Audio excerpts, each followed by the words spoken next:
प्रदेश के प्रभारी राधा मोहन सिंह की राज्यपाल आनंदीबेन पटेल से मुलाकात हुई, जिसमें प्रदेश प्रभारी ने उन्हें एक लिफाफा सौंपा है। उसके बाद उन्होंने मीडिया से मुखातिब होते हुए कहा कि यूपी सरकार बहुत अच्छा काम कर रही है और राज्यपाल से मुलाकात शिष्टाचार भेंट थी। उन्होंने यूपी में किसी भी फेरबदल से साफ इनकार किया। आपको बता दें कि 23 मई को हुई संघ और भाजपा के केंद्रीय नेतृत्व की बैठक के बाद से ही लखनऊ के गलियारों में सियासी हलचल मच गई थी।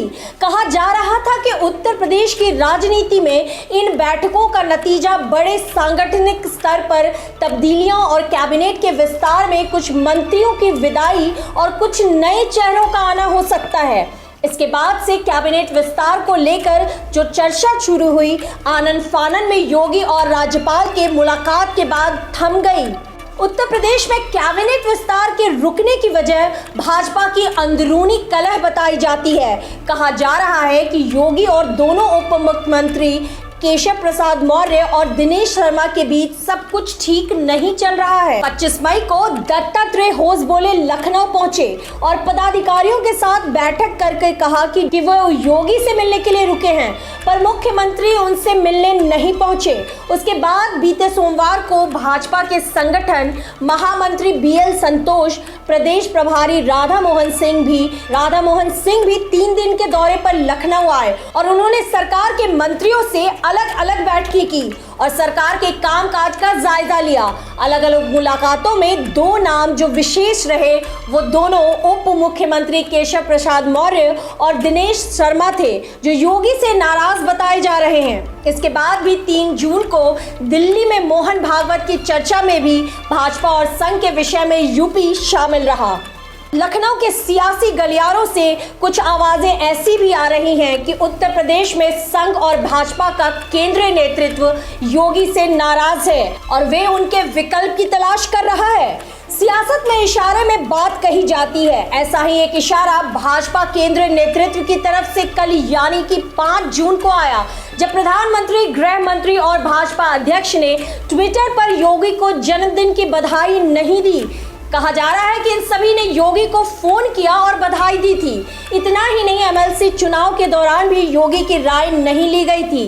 संघ और भाजपा की तरफ से योगी को संदेश दिए जा रहे हैं कि वहां सियासत भी केंद्र के इशारे पर ही चलेगी।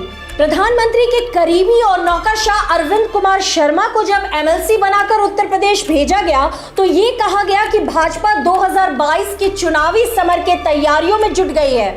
जिस वक्त शर्मा को भाजपा में शामिल करा जा रहा था, उस वक्त योगी का वहां न होना एक सियासी सवाल बन गया, जिसका राजनीतिक विश्लेषक अपने अपने अनुसार जवाब दे रहे हैं। उसके बाद से अरविंद कुमार शर्मा भी बनारस, देवरिया, बलिया, मऊ और भी तमाम जिलों में प्रधानमंत्री के भेजे हुए सेनापति बने और कोरोना के दौर में हर जिले में कोरोना से निपटने का खाका खींचने लगे। उनके ट्विटर के ट्वीट देखिए तो प्रधानमंत्री दिख जाएंगे, लेकिन सूबे का मुख्यमंत्री उनके किसी ट्वीट में नहीं नजर आता। राजनीतिक विश्लेषक उन्हें योगी के विकल्प के तौर पर भी देख रहे हैं। प्रधानमंत्री के करीबी अरविंद कुमार शर्मा को सिर्फ MLC बनाकर तो नहीं भेजा गया है। योगी को लगातार ऊपर से निर्देश आ रहे हैं कि शर्मा को सरकार में कोई अहम महकमा दिया जाए। अटकलें तो यहाँ तक ये भी हैं कि गृह विभाग उन्हें दिया जा सकता है, लेकिन लखनऊ के गलियारों में कहा जा रहा है कि योगी इसके लिए तैयार नहीं है। प्रधानमंत्री के करीबी अरविंद कुमार शर्मा को सिर्फ MLC बनाकर तो नहीं भेजा गया है। योगी को लगातार ऊपर से निर्देश आ रहे हैं कि शर्मा को सरकार में कोई अहम महकमा दिया जाए।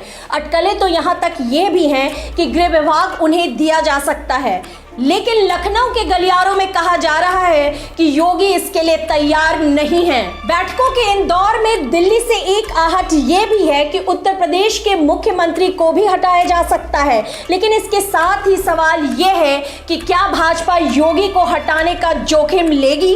भाजपा और संघ का उत्तर प्रदेश में सबसे बड़ा चुनावी हथियार जो होगा वो राम मंदिर और ध्रुवीकरण, जिसमें भाजपा माहिर मानी जाती है। देखना यह दिलचस्प होगा, हिंदुत्व की सियासत करने वाली भाजपा क्या आज की तारीख में हिंदुत्व के दूसरे सबसे बड़े चेहरे को हटाने का जोखिम लेती है?